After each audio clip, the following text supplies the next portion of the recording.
انجام میدیم. نیست. دیگه مدت 5 سال میشه که در رشته MMA کیک بوکس پهلوانی تمرین میکنم فول وزن.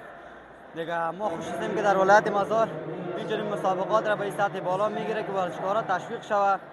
دیگه ما خوش هستیم از رئیس صاحب فول وزن دیگه اون اشتراک کردم توانستیم که حریف خود شکست بدم.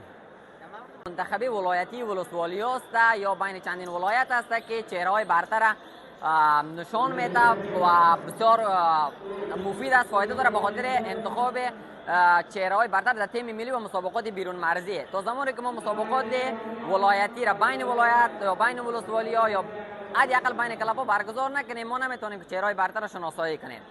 دیگه چهره‌های برتر فقط داخل رنگ قفس میتونه نشان بده و شناسایی شود. مسابقات بین 27 ولایت افغانستان اشتراک کردند با یک تیم هم از کمپ مهاجرین ایران و تعداد 130 نفر ورزشکار است.